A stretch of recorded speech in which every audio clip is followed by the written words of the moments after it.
mistakes and the turnovers and then not calling the timeout at the end of the game. You got the possession. I was told they didn't have the timeout. They did have it. There was some data issue, right? Like, ding, no bong. It's time for the Bennington Show, the only father-daughter radio show in the history of radio. The Knicks blew it last night, but don't worry. They're going to blow it 3 more times, too. I'm Chris Stanley, and James Dolan. It's Tuesday. We're the Bennington Show, the only father-daughter radio show in the history of radio. I'm Gail Bennington.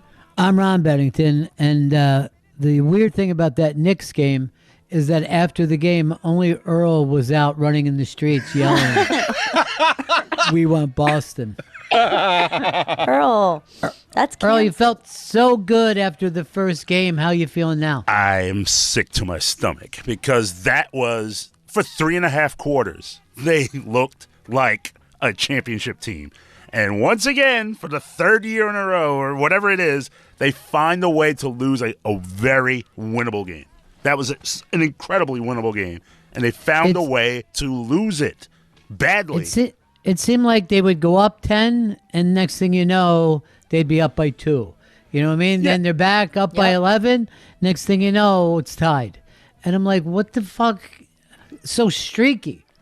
Yeah, I mean, and then just the brain lapses and the mental mistakes and the turnovers and then not calling the timeout at the end of the game. You got the possession. I was told they didn't have the timeout. They did have it. There was some data issue, right? Like, didn't they say that someone made a mistake in terms of the timeout? Something. But that's a mental error. You should know how many timeouts you have. What do they do about all those celebrities that they pay to come? Do they have to give them something nice? Mm-hmm. Do they get to go to the Sphere? Oh, that's fun. I didn't even watch until the end of the game because I was watching Wawa versus Sheets. Whoa! The big ice hockey game. And Wawa's up now 2-0. Took both games out of Sheets' home field advantage. But it's very... So I was just going back and forth trying to catch the Knicks because I wanted to see the late night riot. You know what I mean? Sure. Been having trouble sleeping lately, and I go, I'll watch them run through the streets acting like idiots. But I think it's one of the reasons why you don't act that happy when you win the first game. Absolutely. And you wait until at least the series is over. you feel good about it. You know what? Yeah, I mean, there's a secret place inside of you where you hold hope, and that's okay. But when you run in the streets, then people can laugh at you later. Yeah. Okay? Oh, yeah. You it sets you up for mockery. Yeah. Yes. And, these things aren't planned. It's not like the team is saying now everybody... Because if you look at the size of that, those people aren't even coming from the game. No. Most of them are just coming out of bars. A lot of these kids like to go drink at a bar near Madison Square Garden.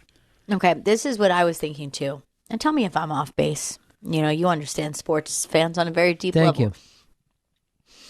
Do you feel like because of the nature of Knicks fans, right? It's like the expensive tickets, like the vibe, the personality traits of the kind of guys who show up, that what they're celebrating is a win that they were physically there for. Like, they don't really care about the long game.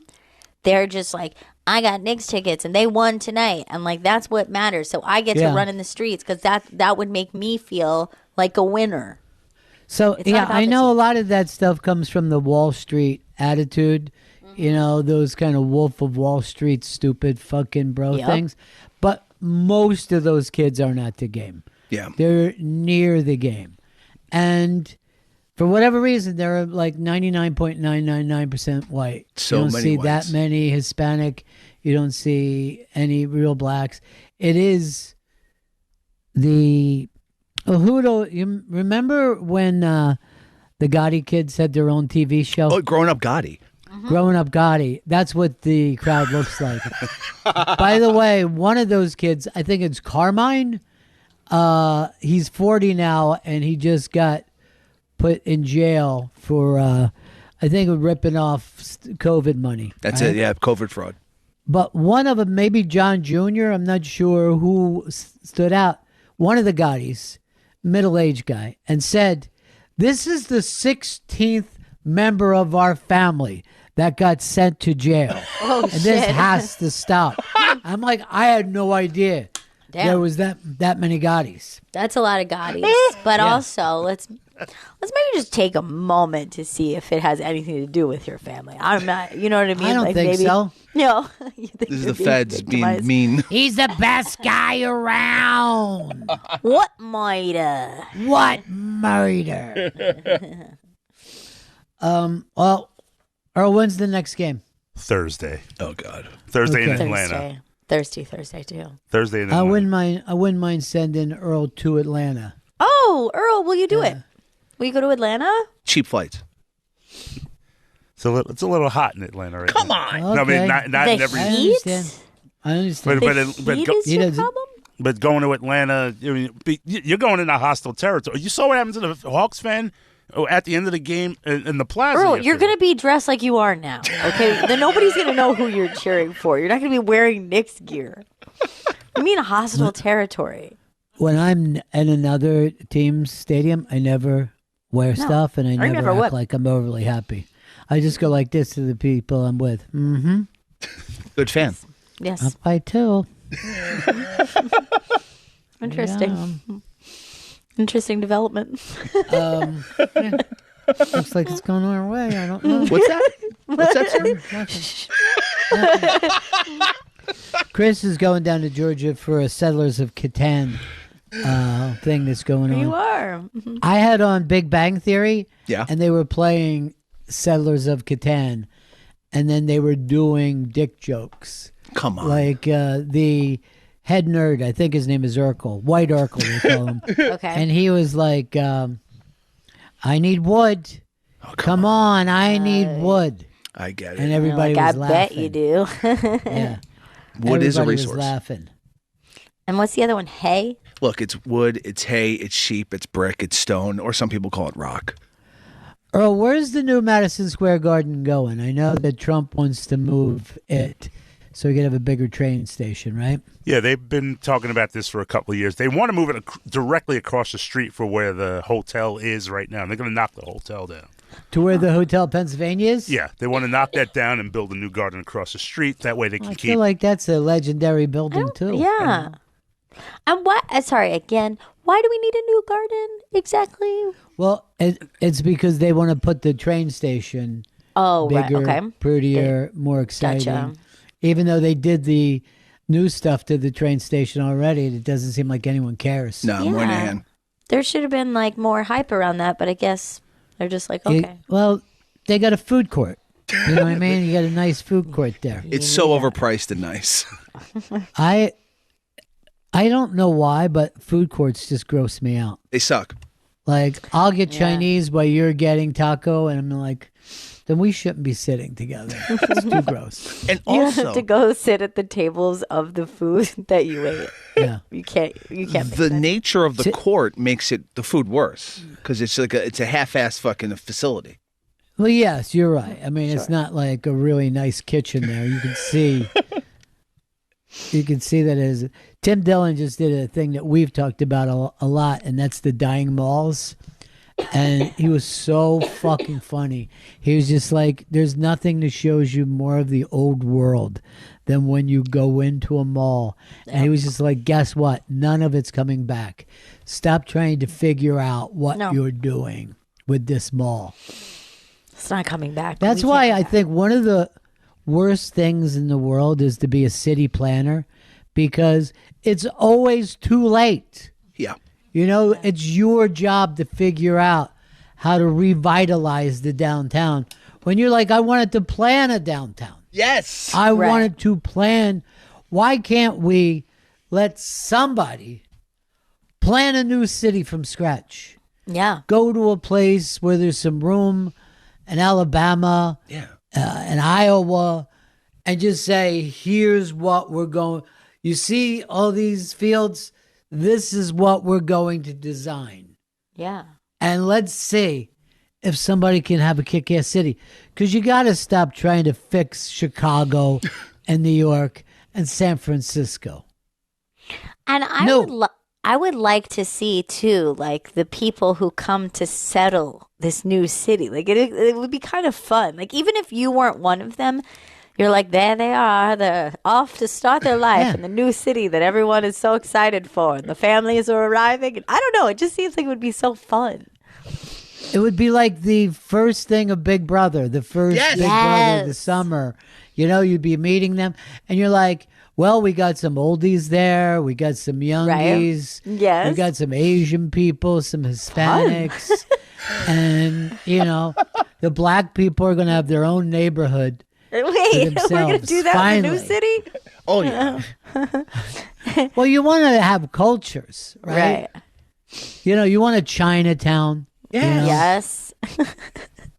I feel like it would be best too, and just really fun if everyone arrives in covered wagons, though. Like, still, just for fun. Settler style. All right, just the first day, and then the covered wagons are ready. No, yeah. Sure. It's just like for the presentation and the fun of it. But like, imagine seeing people come out of the covered wagons with their suitcases. It would be so cute. And then immediately they have to get on the only transportation they'll need again. And those be those big stupid things that were big for like a year. They told us Segways? they were coming. Segways. Yeah, it's a Everybody, Segway. we will finally have 2 million Segways for the new city. The big city. And by the way, if you want to do something crazy, like a monorail, like this is when to do it. You can't just stick a monorail in an existing city. You know what I mean? Like, now's the time. You set it up for it. The last great monorail was at Disney World, which when Walt went there, it was nothing but land. Yeah, Orange swamp. groves, swamps, and then he planned it. Yeah. That's And wild. now they're still adding on to that, but they don't need to knock anything down. You know what I mean? It would be cool if also we had a kind of like a Tomorrowland vibe, like a Googie vibe to it. Sure. I think that would be fun aesthetically. Maybe we let the Imagineers at Disney put together this new city. Yeah. You know? And I'd like to copy something from Pittsburgh because I was watching last night. I love the fact that they have city colors. All their teams are black and yellow. Consistent. Right? That's cool. Now, Yeah. Here's the weird thing. The Penguins look great. The Pirates, one of my favorite looks of all time. Mm-hmm. But I never cared for the Steelers because of that stupid fucking helmet. It sucks. They let the helmet hold them back, and they're so attached to it that they'll never give it up. And I know it's tradition. Great, you have a tradition. But guess what? It looks shitty. It looks old. It should be made out of, you know, you should be looking like you're ready to fucking kick ass. What if Yeah. they changed, like, what if it was like a tie-in a little bit to the Pirates, right? Where it's two steel beams and an X, almost like pirate bones, but, you know, not a pirate skull. Chris, Yes. please stop. I'm already buying, bro. You don't have to Really? keep selling me. I want to see the X Yes. Beam X. with the steel beams. Yes. But the beams should be rusty, like they haven't made steel Yeah. And in a then long, long time. That's and good. underneath it'll say jet fuel can't melt steel beams. Can't melt us. Okay, that's political. Now we're bringing politics into it. By the way, there will be no politics in this new city. Oh, okay? that'll be great. It's just going to be catch as catch can. I like that. Whatever happens. Is there And leadership? everybody will have a weapon. No Oh. leadership whatsoever. Yes. I kind of like Old West style. Maybe just someone randomly like is like, I'm the sheriff now. And that's about as far as we go with leadership.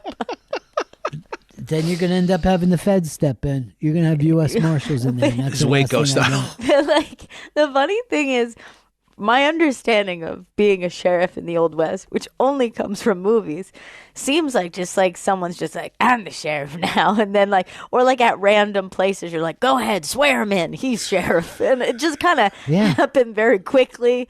And like, Should. nobody gets to really decide on it. Clint Eastwood should decide. Yeah. Maybe he'll pick a little person that gets to be the sheriff. Here's Eric in New York. Hey guys, love the show. Hey, Thanks. man, it's great. Didn't they try to do something like that with the villages in Florida, where they have like a different theme and they built a little downtown and there's a whole thing going on? Well, the Villages is a retirement thing, and it's worked perfectly because there's classic rock every night from Wherever 4 you to go. 6. Also, Yeah. what about Celebration Florida? I feel like that was a thing. Like that Didn't wasn't work. it didn't work? Is it still? Here's the problem. We can't do this in Florida, okay? No. Oh, Let's just get that out of the question. It doesn't work there. That's didn't. why I want to pick an Iowa who's never really had their own big city. You know what I mean? Right. And we'll let them know. You got 10 million people coming next fucking September. Next September. Oh my God, they're coming in You don't covered think we- wagons. Yeah. You don't think we can get 10 million people that are ready to try out a new city? Oh, we could do it easily. I'm sure. Yeah.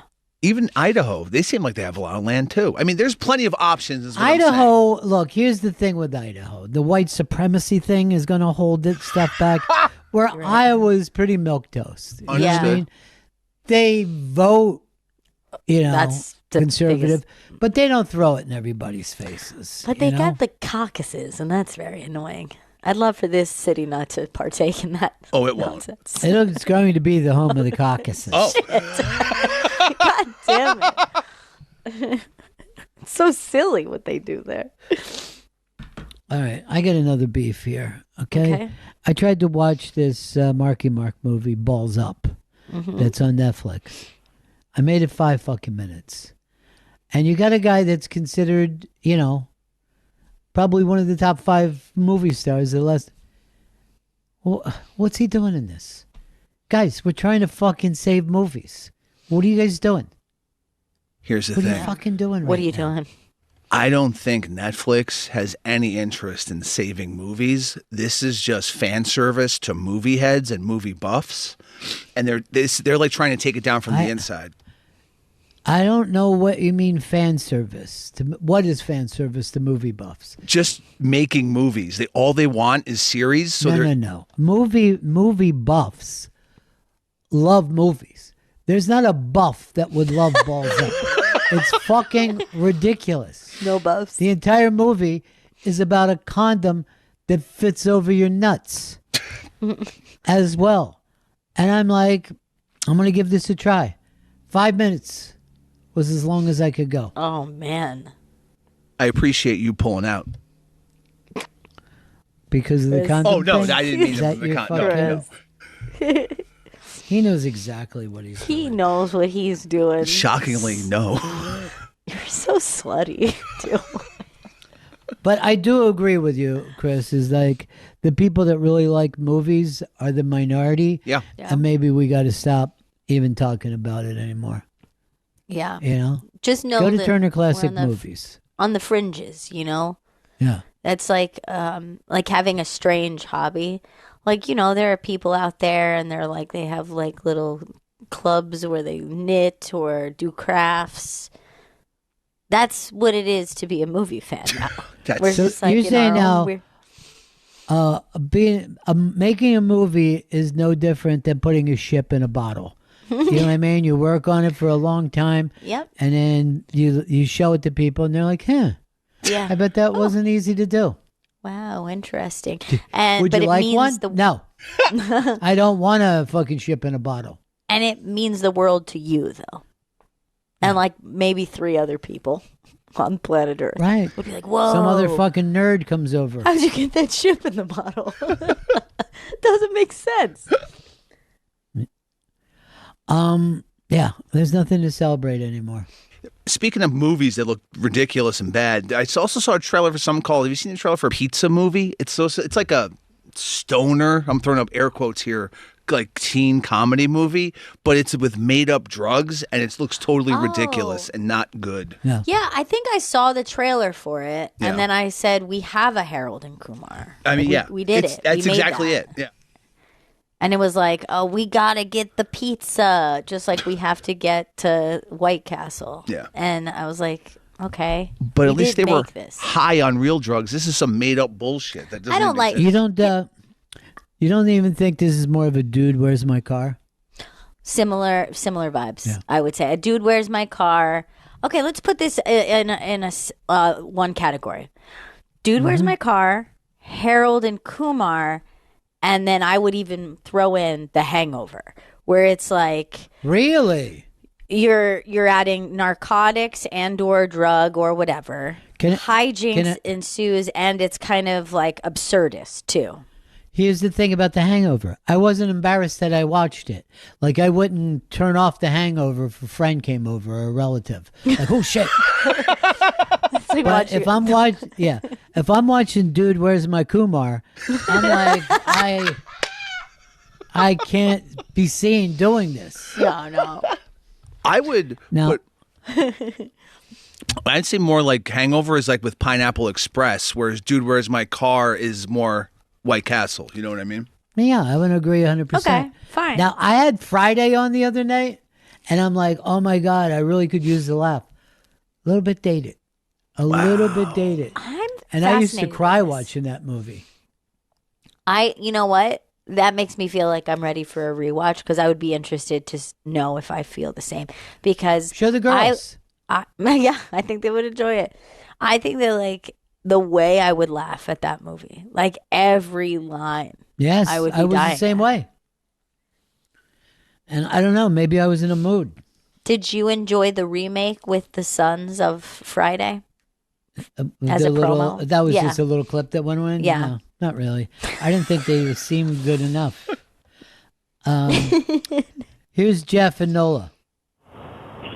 Hey, Ronnie, first of all, before I tell you what my idea was about the city, I did see that Balls Up last night, and I just saw before that the Theo Vaughn movie, Bus Boys.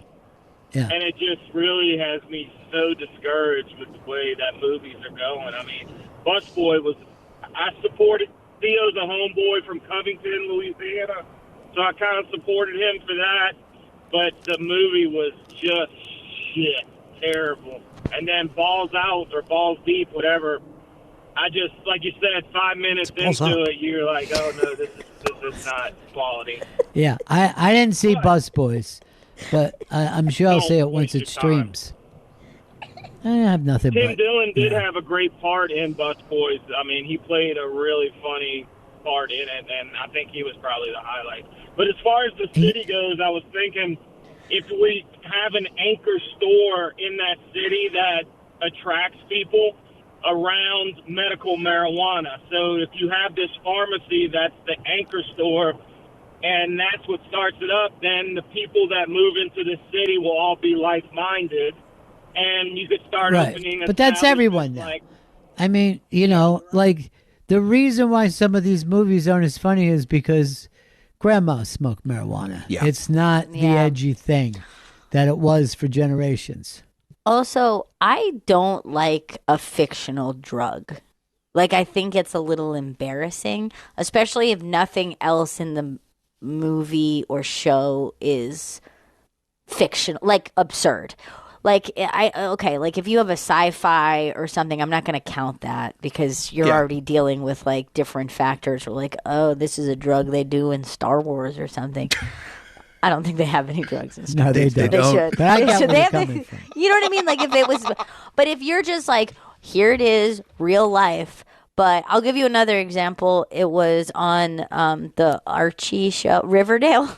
Yeah. They had a fictional drug on the show called Jingle Jangle, and it really bothered me. I was like, we could just use a drug. Like, pick a drug, and it's a problem within this high school, and kids are doing it. But I didn't like the term Jingle Jangle. I didn't like the way the kids were acting on Jingle Jangle, and it made me really mad. And you know what? I stopped watching the show because of Jingle Jangle. They're doing like a version of Riverdale. Only it's going to take place in the 80s during the whole hair metal thing. And it's called Coverdale.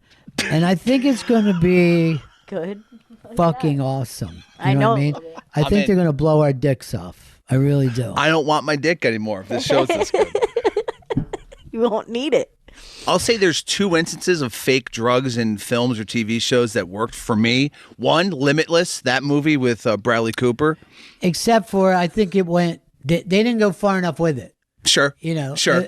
They made it about the other thing. And Yeah. it should have been more about Limitless. All right, go ahead. And then second is Gary Oldman, that mystery pill he takes in The Professional. We don't know what it is. We don't know what it did for him. But I was like, all right, this guy's taking some weird drug. I get it.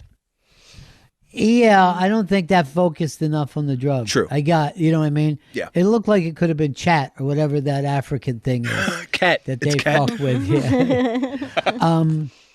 There was a sci-fi TV show that I wish they would try again. I think this was in the 90s. And it was called Under the Wild Palms, right? And it was based on a comic book. But the thing was this.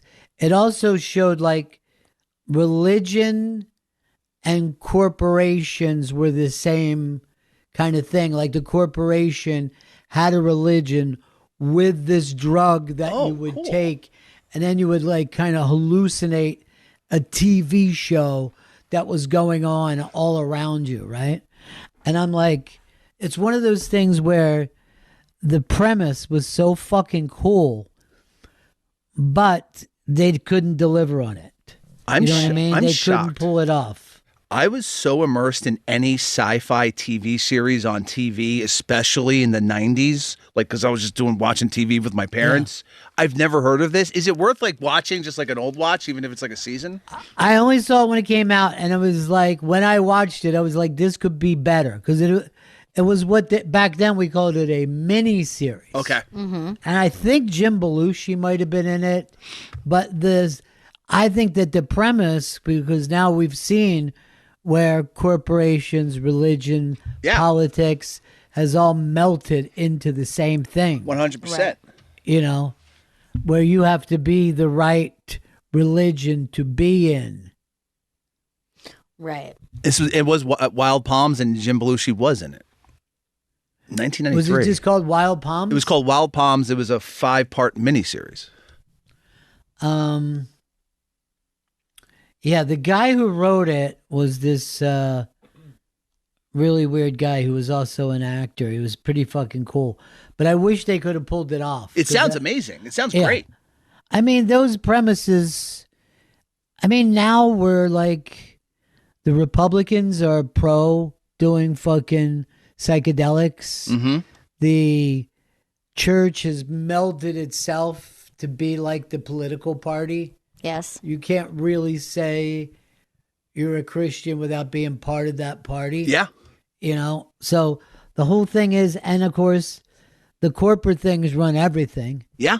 And nobody can figure out whether Israel is a country that you're allowed to talk about or it's a religion where you're being anti-Semitic. You know what I mean? Right.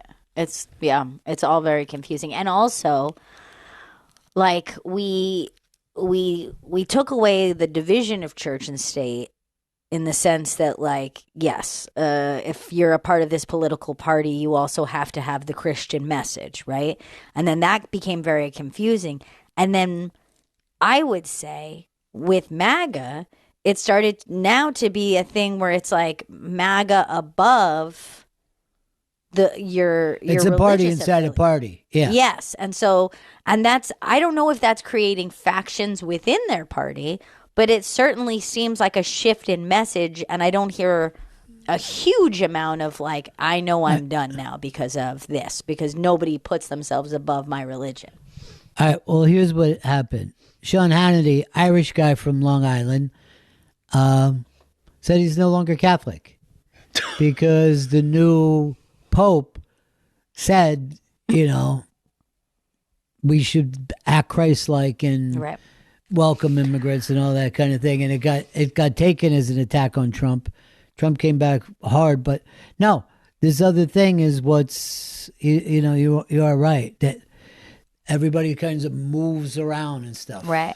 And here's another way that's confusing to me, because this is very specific to Catholicism, and I'm taking the example because it's Hannity said this. I find it interesting that if you were going to let those kind of factors shift your religion, which should be your faith first and foremost, right? Like it's not a political party.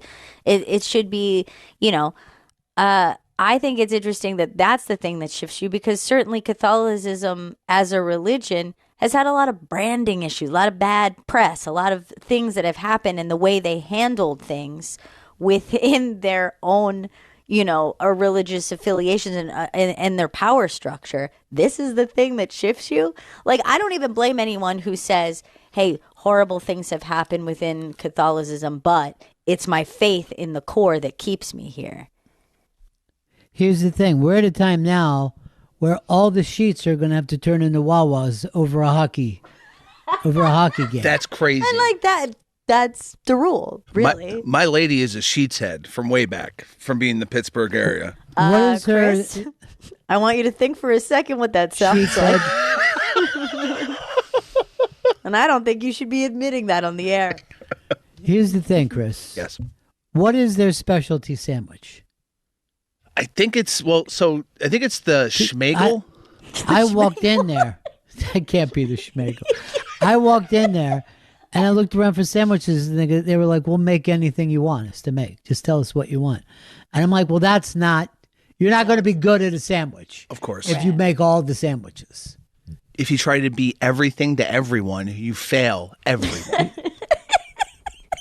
I can't say that you're wrong. I'm just saying that you're obvious. Right. Yeah. It's the type of thing, no offense, Earl, that Earl says. Oh, God. I'm more Wawa. I'm going to be honest. It causes tension.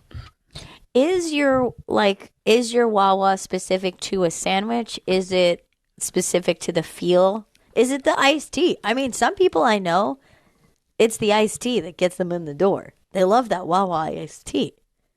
It's the sandwiches and the vibe. Here's the thing that's funny to me, that Boston is like so crazy about Dunkin' Donuts, as if the whole country doesn't have Dunkin' Donuts, but they treat it like it's the local scene. I live in a small towny town. We got like 40 Dunkin' Donuts here.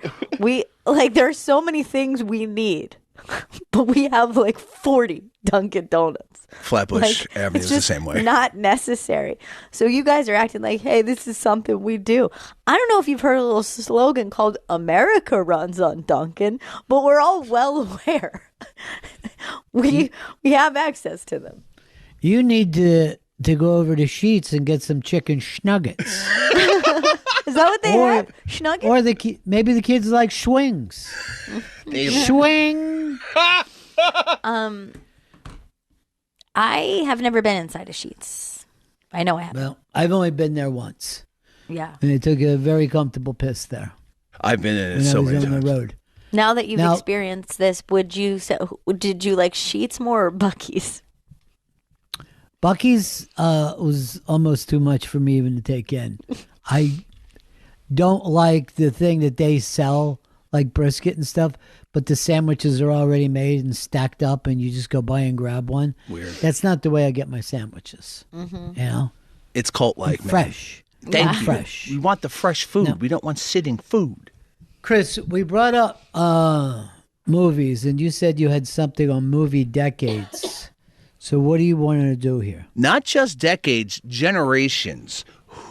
So I was reading Twitter, and some young. What's that like? And when do you finish? Can I read it after you're done? It's infinite. You will have whatever you want for as long as you want. Racism, boobs. Oh yeah, all of more it. boobs. The entire spectrum. And so I'm seeing some young bucks making references to Christopher Nolan as if he is the GOAT director. Who's the director for each generation? Who's the director?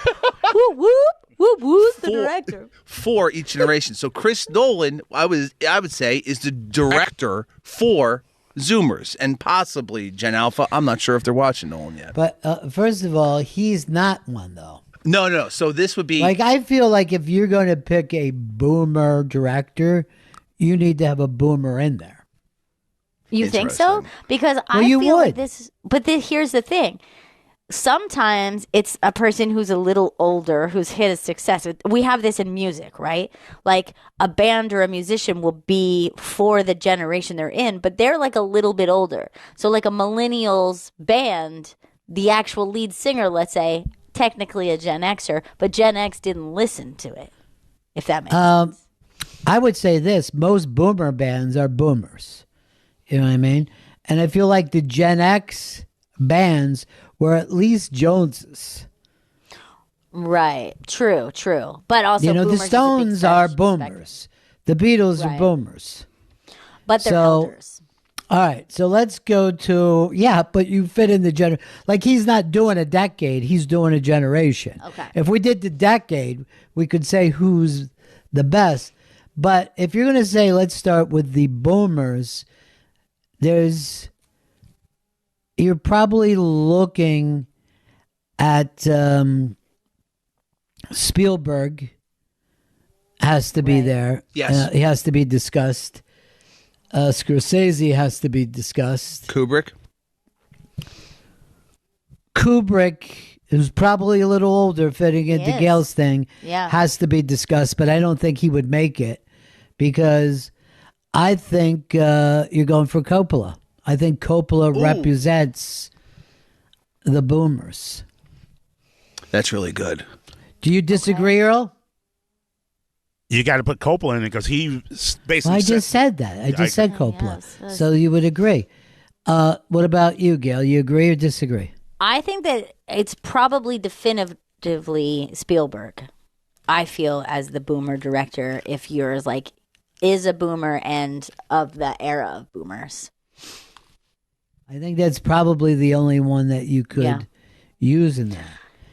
Now, Now- if you're saying that generation goes on from the late 40s through the 50s, then you got to throw a Hitchcock in, which this is what my problem with Chris is like to define the generation is always tough.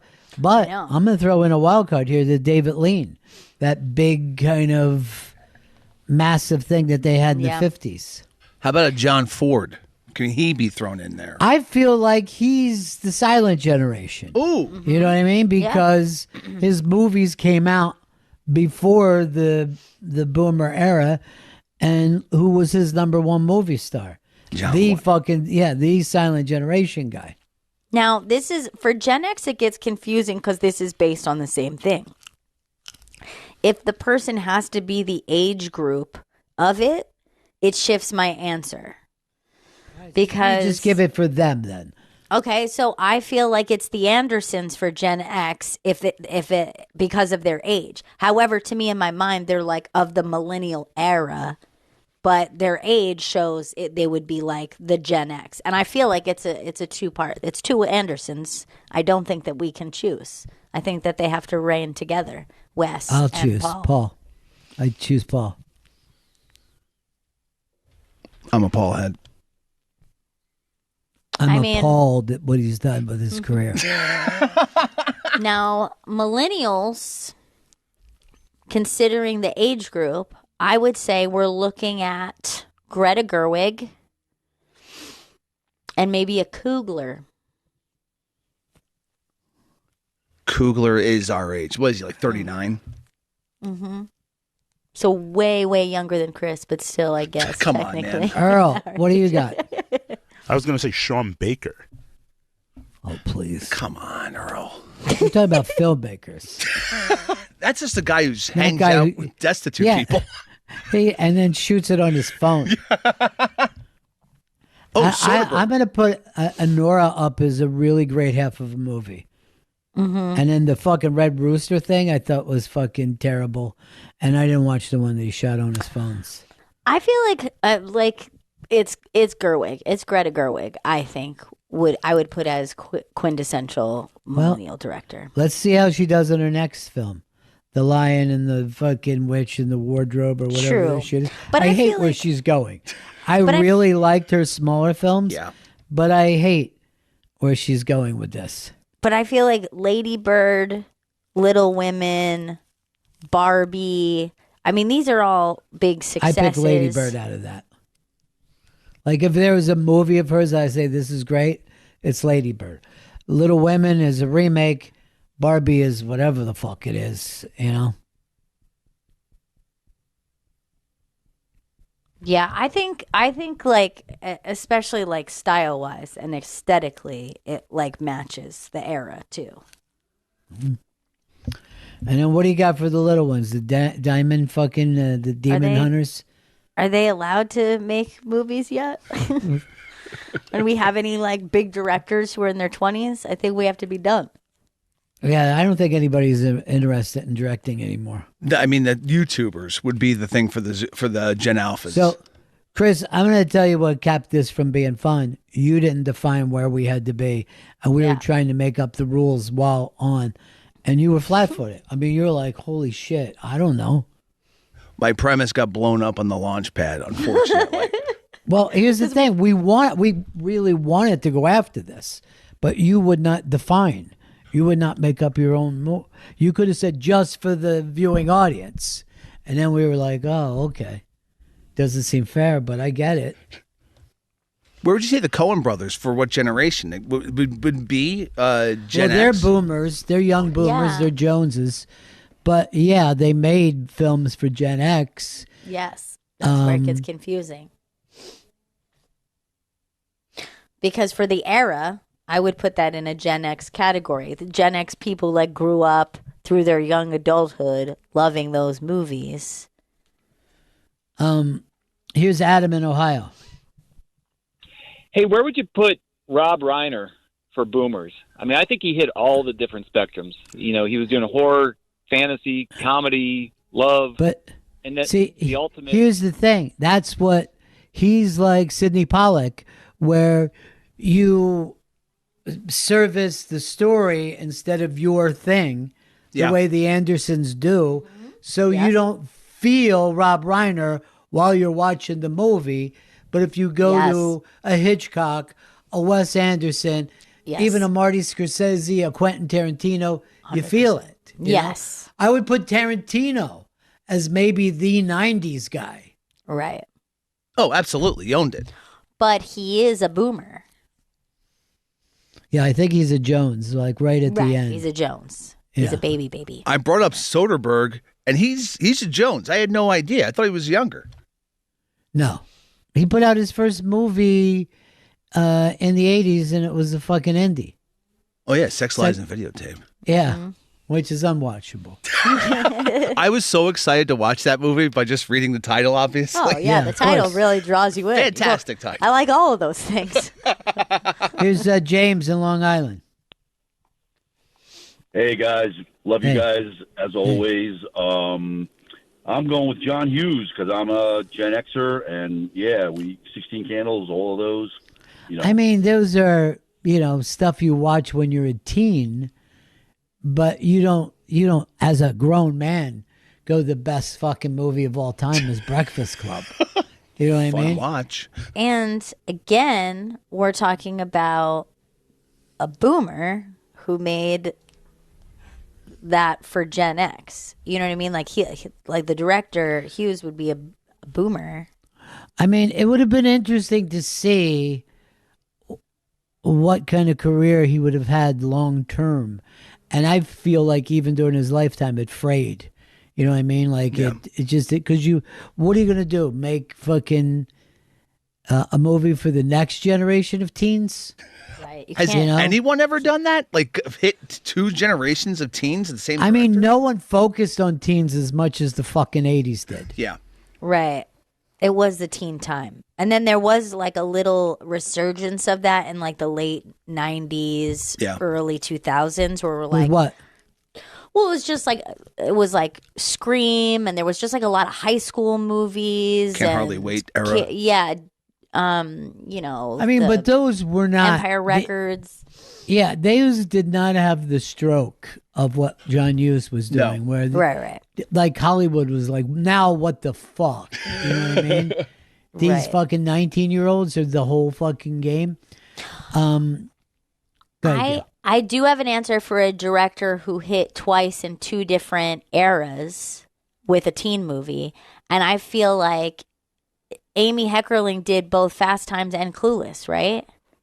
Yes. I think, yeah. And that's two very different high school eras and experiences, both still very beloved. But not like the way John Hughes was like, I'm going to make 10 of these. This is all I want. Right. Yeah, I mean, I don't know what she's done besides those two movies. That's Did she really, do anything in between? I can't really think off that. I'm sure that she was making other films, Look but those Who's are the Talking. ones. Oh, God. And she produced The Night at the Roxbury. Oh, She didn't Jesus. direct it though. No, she didn't get the directing title. Did anyone direct it? You didn't need to. It writes and directs itself. Remember how mad I got at that Safdie movie? Because I was just like, you're just stealing this shot from Look Who's Talking. We already did this, and Look Who's Talking. Didn't you guys see this? Oh, they did. I don't know if anybody got their presents from Serena when she left. She left behind cards for everybody and little bracelets to Oh, wear. friendship bracelets. Yeah, I guess we're all fucking, of that thing now, where we give each other friendship bracelets. Also, I didn't ask anybody to send anything because I'm sick, but Richie the Mole sent a beautiful scarf. Oh, with a like he note. likes to wear? He is in Palm Springs. It's 105 degrees. He wears a scarf every day of his life. Oh, man. He's Richie Very the Mole. stylish. Yeah. John Burke sent a prayer card, which is, very nice. Dub from Georgia, beautiful card, and some baseball cards, which is very nice. Nice. And then Jason Carvey lives in L.A., has never interacted us before, but listens to the show. Said he found out the news when he was in the airport. He was in LAX, and he broke into tears in LAX, which is, I don't know, it's sweet, but it's also kind of funny to me. That, he had his own little thing there, but he actually typed up a letter and sent it to us in the mail. Oh, The letter's stunning, Gail. You'll have to read it. But then he also sent 3 Sports Illustrated, and all of them are from the 70s, based on the Phillies' runs of the 1970s. That's awesome. I'm really, really touched. I'm gonna keep them right next to my bed, and when anything gets scary, I'm just gonna start reading about. Yes. Yes. Oh yeah. Yeah, get Manny Trio. I mean, I miss Dave Cash, but Manny Trio has really helped us out a lot. Ron, question. Well, I'll try my best to give you an answer. Who's on your Mount Rushmore of Phillies? Well, I don't think it should be my Mount Rushmore. I think it should be the Mount Rushmore. Who's on the Mount Rushmore of Phillies? Well, but the reason why I say is because you could pick out your favorite players, but I don't know if they represent, Understood. the organization in the city. Now, here's the thing, and you're going to have this, like it would be you could get, if you were doing the Rays, you could pick a lot of young guys. Sure. When you're going to go Red Sox, Yankees, Phillies, Cards, the old teams, you're going to be stuck with some old names right off the bat. Sure, of course. So before you even get started, you have to have Robin Roberts, a guy that I never saw play, but all the dads or grandads, or now I guess great granddads did. So he's on the team. He's not going to. Right. And Richie Ashburn is going to be on the team. So that's half of your Mount Rushmore already. Locked. And that's like the George Washington, Abe Lincoln. You're not knocking those guys off. Understood. You know what I mean? Right. Their thing came early, so they're beloved. And then Richie Ashburn was an announcer for years, and everybody was crazy about him. All right. So you got those two. Now, I also think that you are forced to put on Michael Jack Schmidt because 500 home runs. And you will hear people say the only ball player that wasn't booed in Philadelphia. And I'm here to tell you, not true. Thank you. He was booed and booed by me on quite a few occasions. If I could compare him to anybody, Steve Garvey, in the thing, you're like, hey, you've got all the talent, but I still don't like you. Was it a personality thing? Well, he's aloof. You know what I mean? And when you have that kind of talent, people expect even more. He wasn't a guy that you'd see with a dirty uniform, okay? He made plays where you didn't see him sweat. He was really, really athletic. And he got 500 and some. But you feel like, I think if he would have really tried, he'd be a 650, maybe even 700. So that only leaves you one space. There's one slot left. And again, I'm going to go old school, of course, because in the history of this game, of all the fucking left-handed pitchers that have existed, if you say lefty, everyone knows you're talking about Steve Carlton. This is a great So point. Steve Carlton's got to be there. So that keeps out a lot of, people that came after. Of course. Yeah. But Those 2000s teams, there's a lot of love for those players. But how do they push their way on the Mount Rushmore? Be like fucking George W. Bush trying to get on a Mount Rushmore, Sure. And that's what that's the conundrum of Mount Rushmore. You know what I mean? It's only 4, and it has to speak to every generation. Well, it doesn't. It only speaks to the older generation. It doesn't speak to the young He generation literally at just all. said this. Good point. Chris. Yeah. Like, it's hard to get behind a new saint. You know what I mean? You're going to yeah. have the saints that have been there the longest. Who knows anything about any new saints? I mean, I don't know anyone who's paying attention other than the church itself. Actually, the last time I heard of one, I believe they were like our first millennial saint or something, and it was, I think he got to be like saint of like the internet or something. It was Saint of Avocado Toast. You know what? He's not with us anymore, Chris. So I don't think that's so funny. It's funny to Chris. It's the Saint of IPA beer. That's pretty cool. It's craft. Craft. Oh, drink every one of us? Why would he drink us? Oh, yeah. Why would the craft beer? Why wouldn't it say we drink every one of them? You know what? Oh my God. This is what happens when you want to be first. Yeah. You know what I mean? He was so quick to want to be the one who said it. Drink every one of us. Oh, remember how crazy Chris was yesterday because he wasn't sleeping? Yes. So last night about 8:30, he goes, Ron, I'm going to send you some stuff for that audio documentary we're working on. He goes, I'll send it in about 15 minutes. I never heard from him again. And then 9:30 this morning, because I'm having is Chris okay? Oh, no. At least I know his chick is there with him.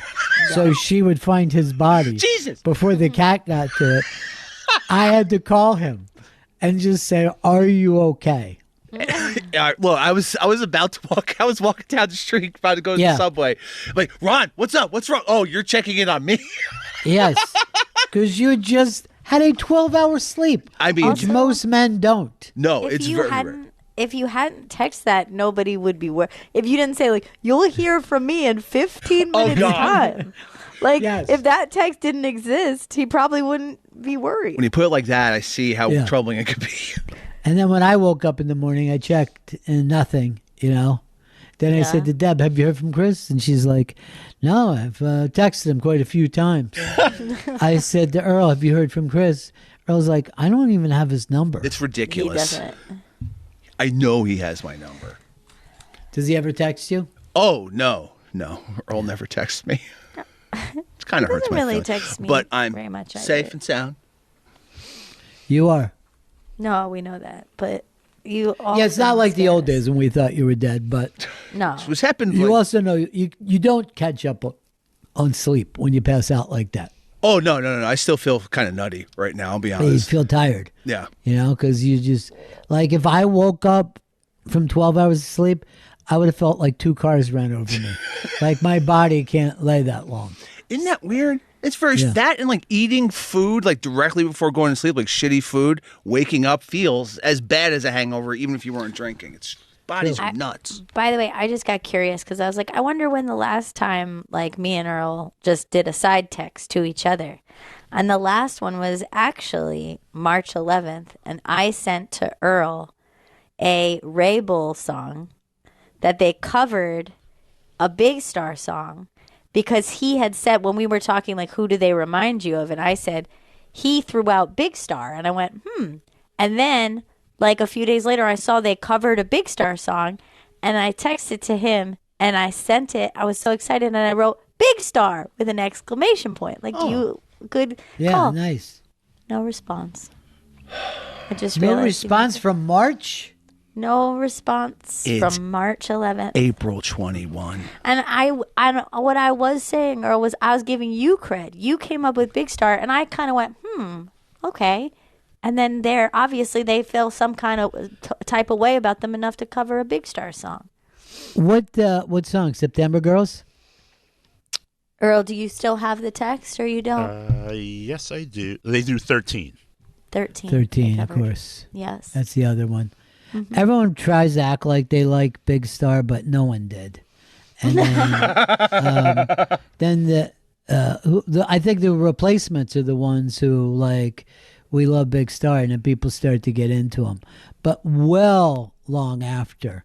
And then the 70s show did their theme was a Big Star Right. song. True. Big Star, more like Big Fail. Hanging out. But I mean, 13 is like, it's like a baby wrote it. You know what I mean? Yeah. It's like somebody 13 actually wrote the song. It's a little bit embarrassing.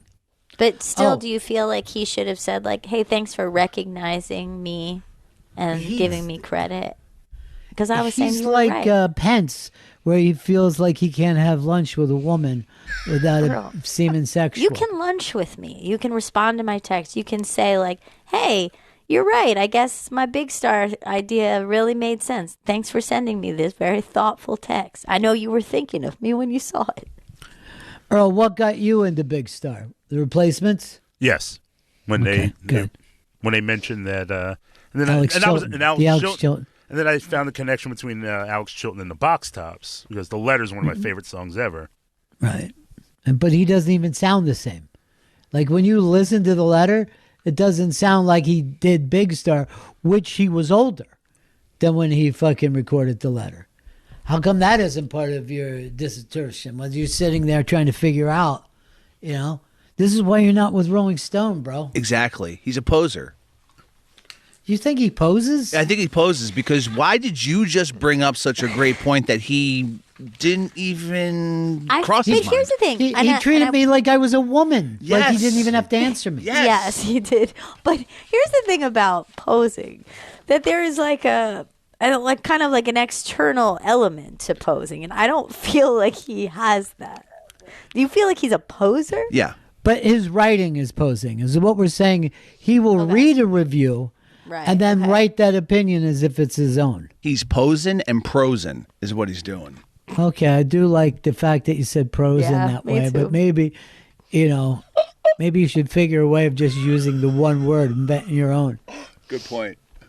I'm going to get to work on that. Earl, was there a reason that you didn't respond to me? Well, I thought I did respond to you when I said, with the whole Alex Chilton thing. No, I said, but how come he sounded different I mean, when on the letter than when that him singing like almost like a David Cassidy or something. You know what I mean? Yeah. Like those songs are really like a little girl wrote those songs. I think he probably found a little girl and just took her notes. And That he's sounds- posing and prosing on her shit. By the way, the guy from Train, Bill Train, I saw another thing that he was on, and he said how crushed he was with the backlash that was coming at Train. And there was a comedian that broke his heart by saying that train stinks. And I'm going to let you guys play 20 questions, and then I'm going to, push this into Muddy Matt time. Is this comedian Gail. male? He is. Are they Caucasian? He is. Okay. Racist. What? Earl. Is it a metal band? What the? What? It's a comedian. You're out, Earl. Good. You're fucking out.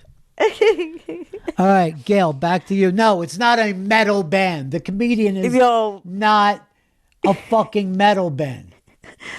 Is the comedian over 50 years old? Yes, Okay. probably. Are they from New Jersey? No. Damn it. Is it a West Coast comic? West Coast comic. Wasn't born there, became a West Coast comic. Do they wear glasses? I believe no. This is like the Who's Who game. Yeah. Does he have a mustache? I thought it was Gethard at first, which is the New Jersey question. Now I think I'm onto something. So you stayed with Gethard with the glasses? All right, you got me. A quick hint for everybody. It's a new metal band. Okay. New metal band. Yeah. Disturbed. Is it Tom Segura? No. Okay. Are they known for making bread? No. It's not Tom Papa. Is it because I said Tom? Is that what you said? No, it's Yeah, because that's not originally in West Coast, but then in West Coast. All right, but this is it. You're each going to get a.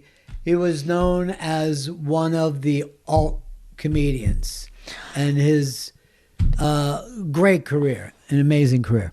Is it Patton Oswalt? It's Patton Oswalt. damn everybody. I was going to guess Tim Heidecker. That would have been a good one too. I mean, it's all those clues. I mean, he fits in them. Yeah, he does. He does. Well, But so he said he heard that and it crushed him. But let me just help you with the train thing. Your lyrics are weird. And Yes. people who really get into music, the lyrics are always big to them. Yes. Yes.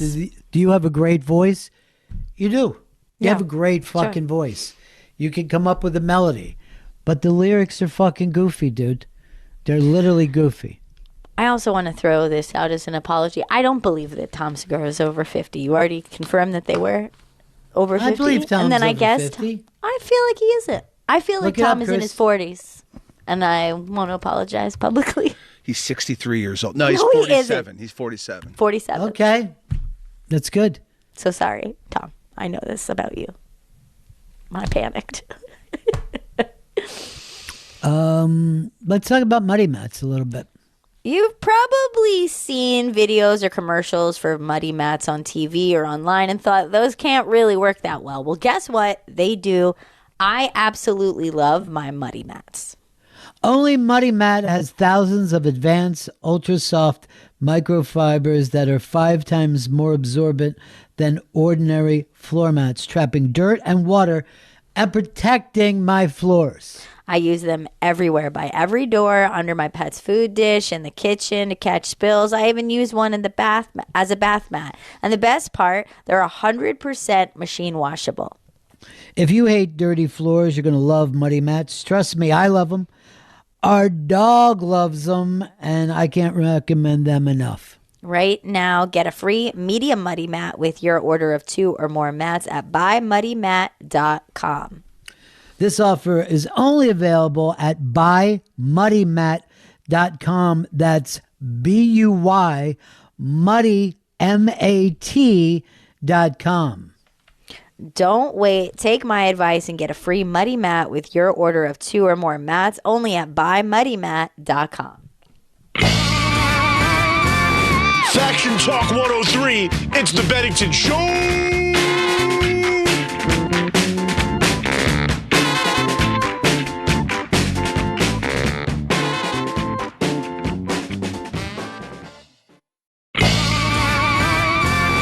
Faction Talk 103, it's the Bennington Show.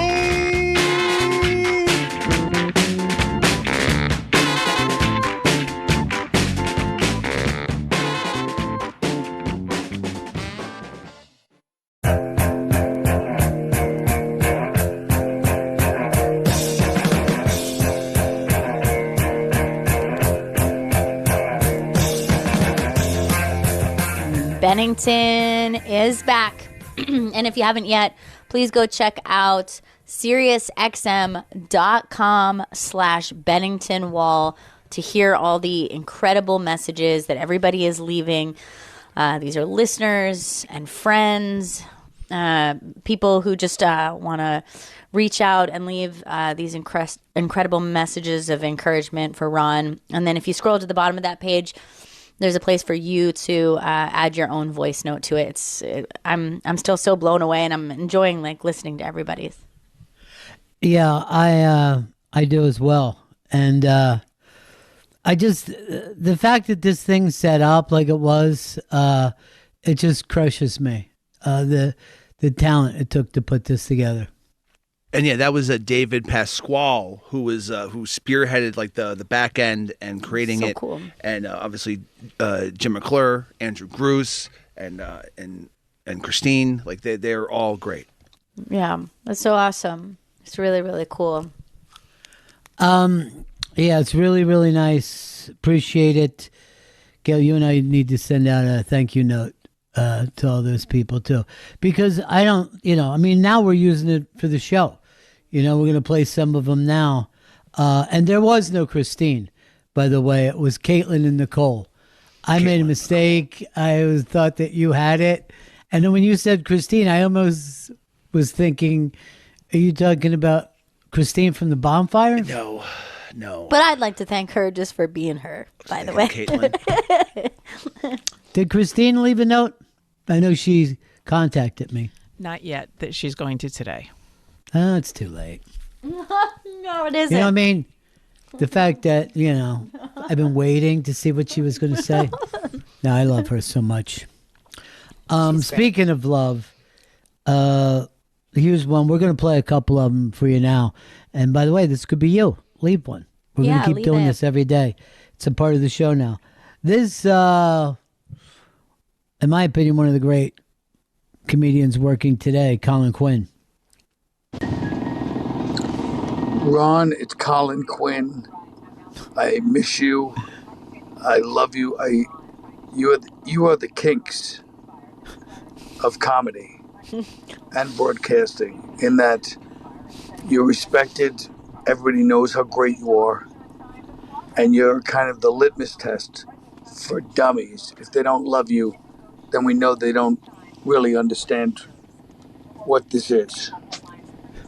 So please feel better, and I will see you soon. First of all, I'm glad they're finally working on his street. Two, calling someone the Kinks is Kinks. like the most Colin Quinn thing that you could say, It because really is. that's the kind of shit that's important to him. Yeah. Oh my God. I love Folks, Colin so much. folks, this next person is the Kinks. You don't get that?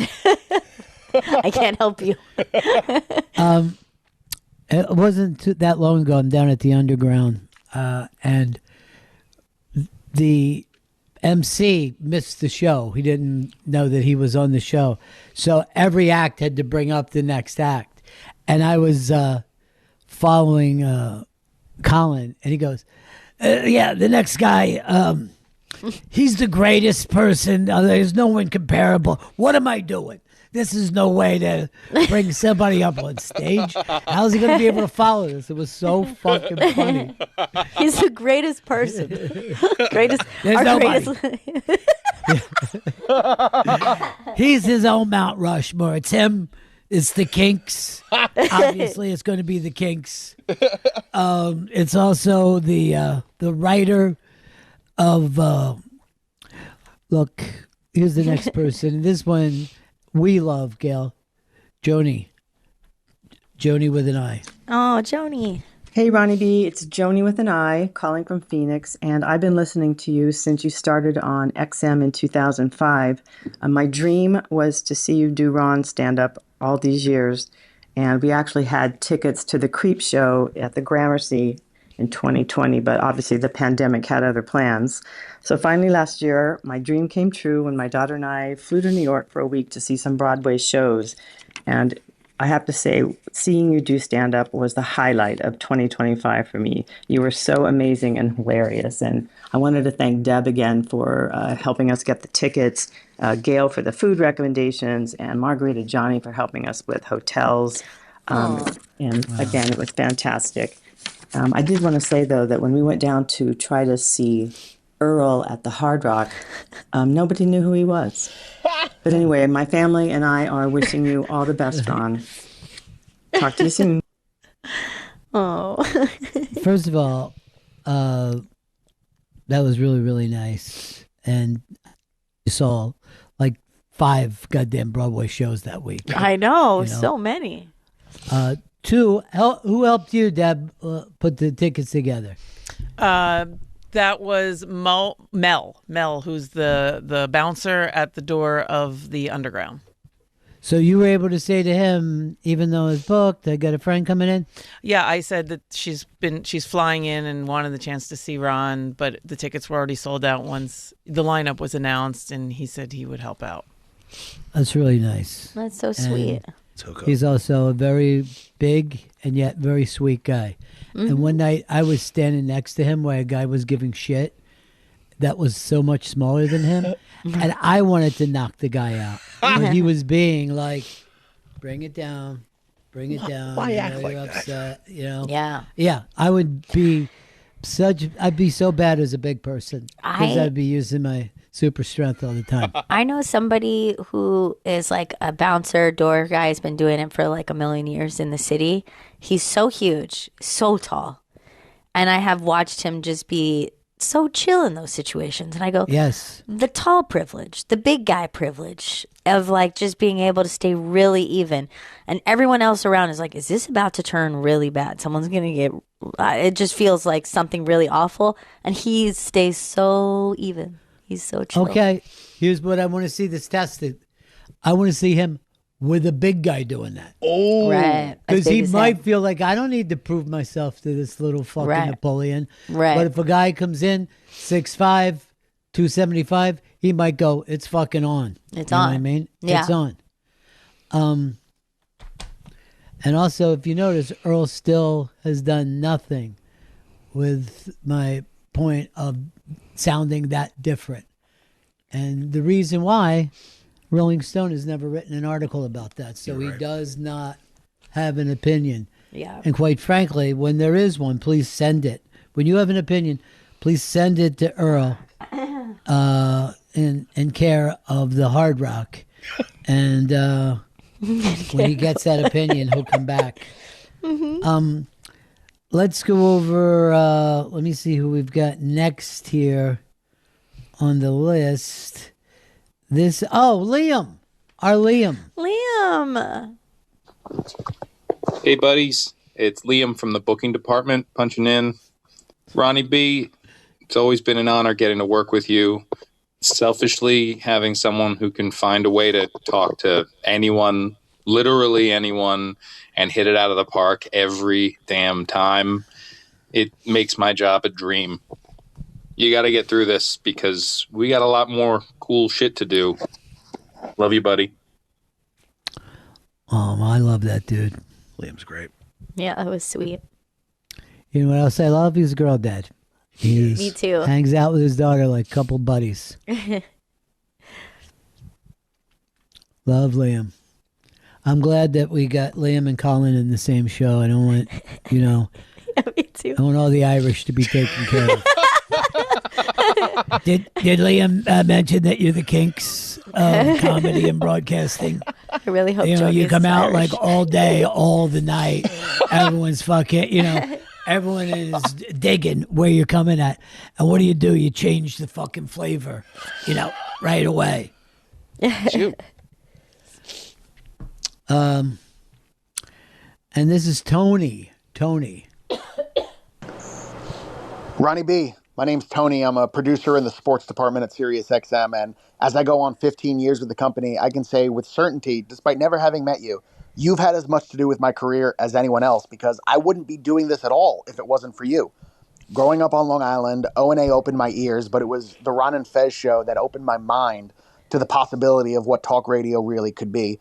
everything you do is so funny, so entertaining, so creative. And as a result of listening to you, I'm lucky enough that when people ask about what I do for a living, I get to say it's better than a real job. So thank you for that. You're the GOAT. You're an inspiration. And the world needs more Ron Bennington. I need more Ron Bennington. I got to see you one time go up at the cellar, and selfishly, it's not enough. So get well soon. Keep fighting. Kick cancer's ass. You got this. We love you. Oh, man, that was really touching. Yeah, that's so cool. Such a nice thing to say, Tony. Well, I hear from a lot of people that when they heard me on the radio, they were like, if that guy can do it. You know what I mean? It's a wide open fucking possibility. But to get that from Tony, and I don't even get that kind of feedback from my own producers. So true. You don't that get that aches. from them. I love you. Because that's the kind of thing that you would think Chris Stanley or an Earl Douglas would be saying to you. Well, Earl won't even remark back to the point I made. Look, you know, he's never even got back to my text. Can I tell you something? Earl has taken that, swallowed it, and then shat it out, and then threw the shat at me. He shitted like a it out. shat point. Like a shat point.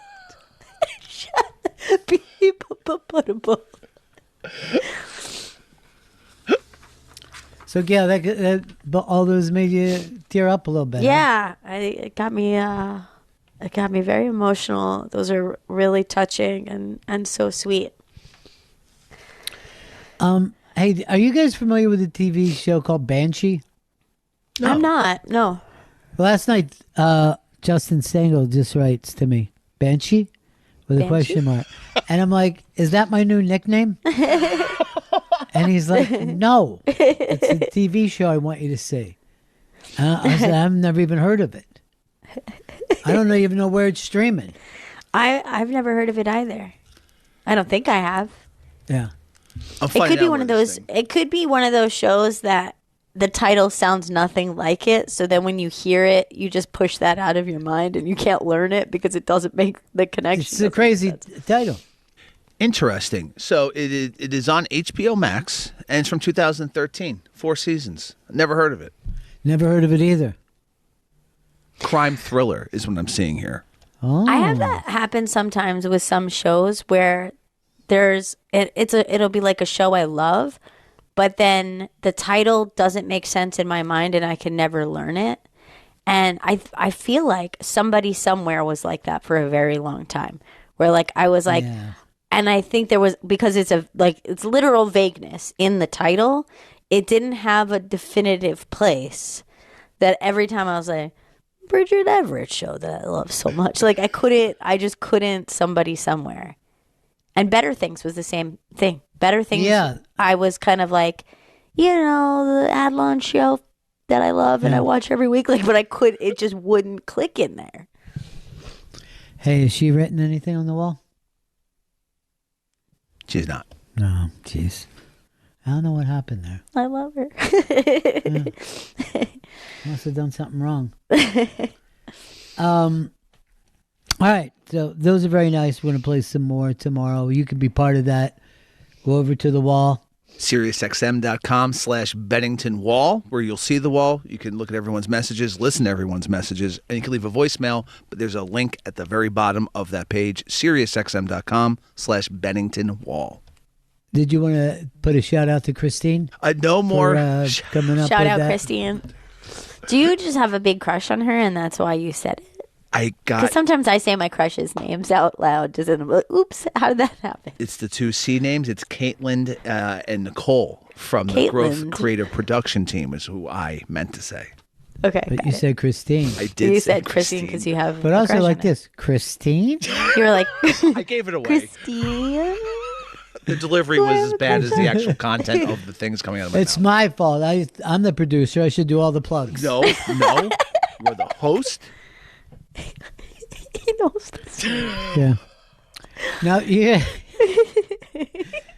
So I guess I'm going to have to stream this. But, before I stream a movie or TV show, this is how, when I decide to start it. Streamer. I'm going to watch a streamer. And then I feel like, I can move on from that point. Or why don't you try Streamweaver? That's pretty good. Break in the voice. Streamweaver. Women like that when your voice breaks. I think of myself as I'm the stream weaver. Yeah. Can I watch the show on TV? I also decided I'm going to go back and pick up all the Louis shows. Oh, yeah. I think That's a there's, good what is idea. it, 5 seasons? 5, correct. I haven't seen them since. And I find them to be enjoyable. Oh, it's so good. Hey, I have a medical question for you guys that has been bugging boy. me. We should be experts on medical stuff now. How much snot is in your nose when you're sick? Because the blowing and the blowing and the blowing of the nose, and it never seems to stop. Well, and I start to get crazy. I go, how much could possibly be in here? I'm not getting anywhere. It's just not in your nose. It's in your lungs, and you're bringing it up through God. your throat into Hold your on. lungs, right?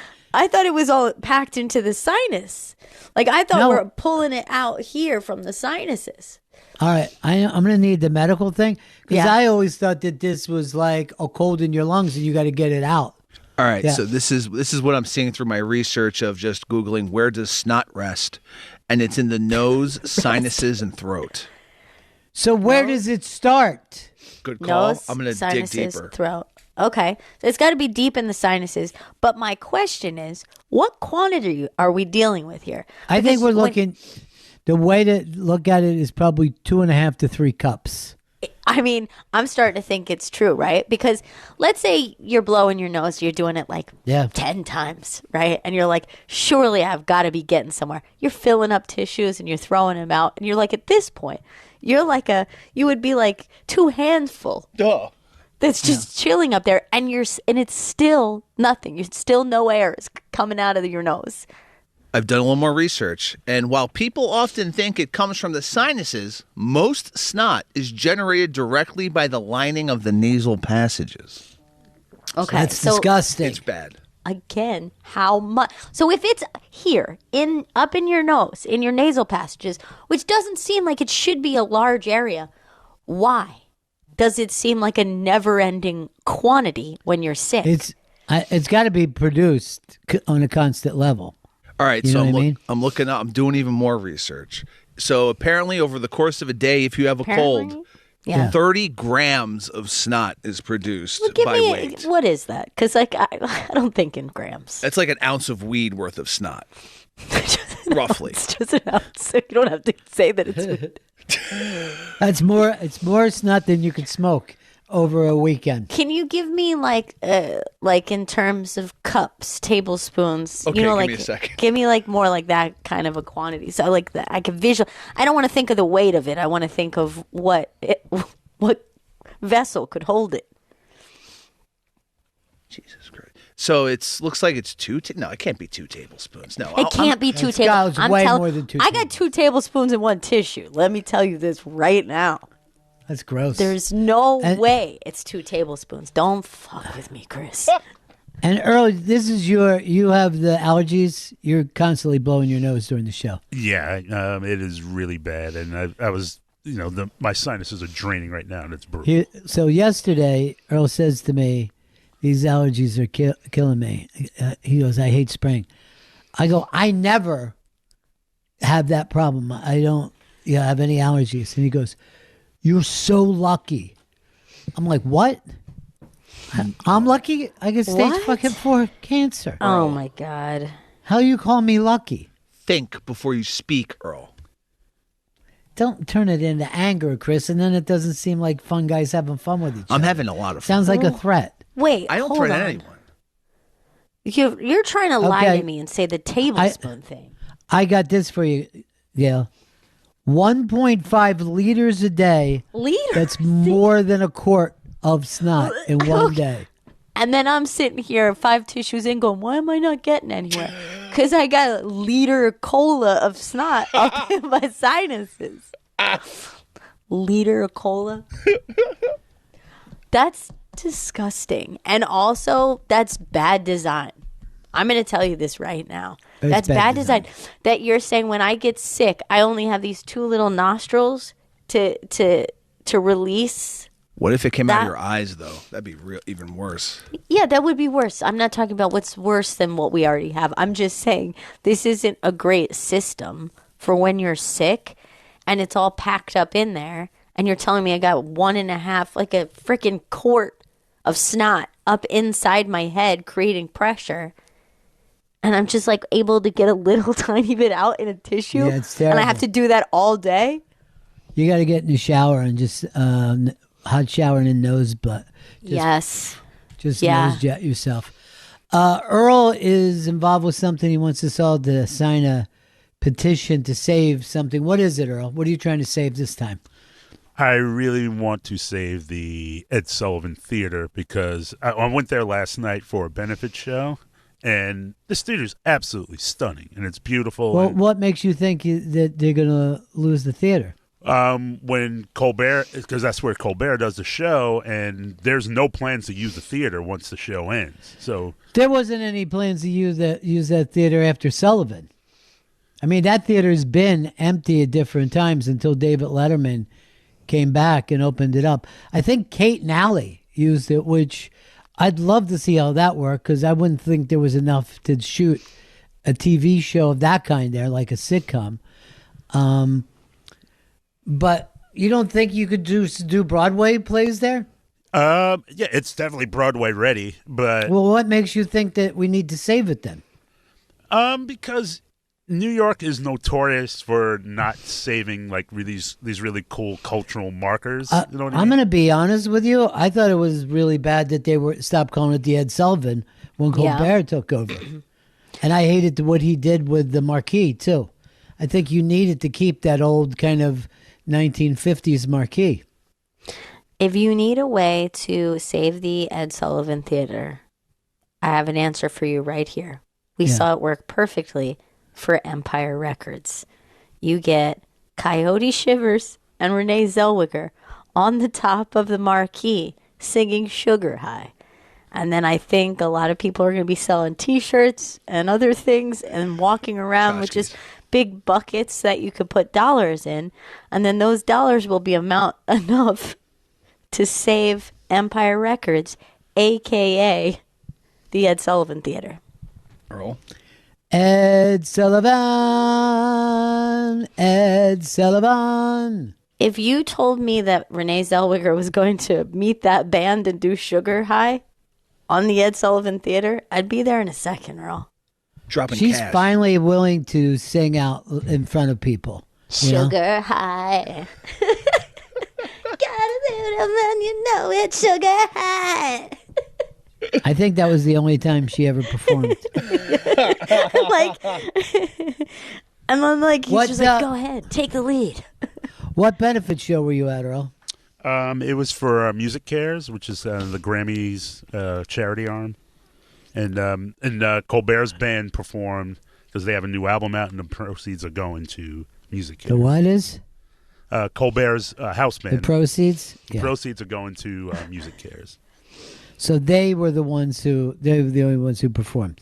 Yeah, they did a Q&A.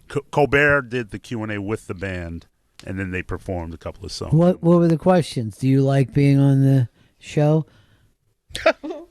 Yeah, more like just like musicality. What musicality? Basically their backgrounds. Like one guy came from Harvard. He gave up career. He went to Harvard and gave up career in economics to become a musician. And Nobody made him. and another young lady. She's from Brazil, and they have this cool kind of international band that they put. This sounds like a terrible show to find yourself at. Here's some people you don't know, and here's their backgrounds. Yeah, I mean, it was very Colbert based on how they put the band together. Here's the problem. Colbert is checked out because he's writing some new slop Lord of the Rings movie. So he did not. He is? Yes, he's writing the new pointless, needless Lord of the Rings movie. So But here's the thing: is it based on the books, or is he's just going off on his own? So it is based on the books. In the original trilogy, there's a chunk of the first movie that wasn't filmed. Wasn't filmed. And so now they're going to make an entire movie out of that, and it's the search for Gollum, and it is a bad idea. Why are they searching for Gollum? Because Gollum had the ring, dude. I mean, or he used to have the ring. The one ring. Don't snap at but me, they got it Chris. back. But they got the ring back from Gollum, I thought. Eventually, yes, and it was put into the possession of Bilbo Baggins, who then handed it off to Frodo Baggins. Bilbo Baghands? Bilbo Baggins. Why don't you ask Bilbo Baghands? Colbert sucks. What's your beef with Colbert? I tried to give the show, the late night show, a chance early on when it first started. Then I realized, this guy. Don't But he was obsessed with him, if you remember. Yeah, for the Colbert, the Colbert Report. Yes, I love that show. He was like really obsessed with Colbert, and then he dropped him so hard. Dropped. But let me just say this: the Colbert Report was like an idea. When I saw them do it, I'm like, "This is genius." But how long can you keep this going? And it went for years, and it stayed brilliant. It did. Yeah. Like every night, it was worth seeing. I love that show. Yeah, I mean, it was, and it's kind of forgotten because he's done this show, and this has become the only thing people talking about. Yeah. But that thing was one of the great comedy pieces ever done. Amazing character. Mm-hmm. So now you hate him? Oh no, yeah, I'm not. I'm no longer a fan of Mr. Stephen Colbert. Especially because he has his ownership over Lord of the Rings. Also, This is Lord of the Rings base. This is only because of the fucking Eye of Sauron. I'm laughing, but he acts. You're like acting what? like an orc, dude. He acts like he's the only fucking person who's ever read the books. No, he doesn't. I swear to God, it comes up all the time. He drops fucking Lord of the Rings references like he's the Jesus Christ of J.R. Tolkien. J.R. Tolkien. He said J.R. I wonder why he feels superior to you in your knowledge because you think G.R. wrote it. I don't. It was a misspeak. But can I tell you something? Yes. I knew J.R. Tolkien, and when you would call him on the phone, he'd go like this: "Hello, is J.R. talking?" And I'm like, "Okay, J.R." And then he would go like this: "I gotta go. Colbert's on, and I can't miss him. He's the Jesus Christ." Oh, also, and this is another point for this new movie. If he was such a Tolkien fan, and he's got cash, Colbert's fucking doing fine, as far as I can tell. He wouldn't even do this. He wouldn't try to bring these things to the screen when it's not needed. The Hobbit movies were objectively god-awful. The original trilogy, I thought you loved well those. done. No, I love the book. The Hobbit one sucked. The original trilogy by Peter Jackson is well done. Who made the Hobbits? Peter Jackson. Okay. He's You hate also him on my too? shit list. So this is what happens. You love someone so much, Yes. and then they disappoint you, and then you hate them. And it happened also to the other fat Game of Thrones writer. Oh, spoiler alert. I hear Winds of Winter. I mean, I'm hearing like rumors, which would be the new book, but the last book he wrote was fucking 20 years ago, this lazy jerk. It's coming out. That's the word. The word's already finished. It's coming out. He's so worked up right now. Wait until Colbert's movie comes out. It's called Look Who's Talking, and it should be really, really good because it starts as a sperm. Frodo is a sperm in the very first thing. That is a prequel. Now, the early reviews for the Michael Jackson movie are called "I Didn't Do It" is the name of the movie. But the reviews are mixed at best. And I never expected this movie to work. No. Right. Well, No. The music biopics are generally pretty terrible. I hate them. It's one of my least favorite genres. And in fact, I think I've even missed a couple good ones that people liked because I'm like, I know myself and I'm not going to like it. It takes, like I didn't see the Dylan movie and everyone loved it. And I just saw it. I know, but I felt like I was going to be unfair to it because I don't prefer the genre. And then everyone went, no, but this one was good. And I went, I fucked up. Don't you hate missing a movie that everybody's seen? Yeah. I do think that it's embarrassing, and sometimes I even lie about it.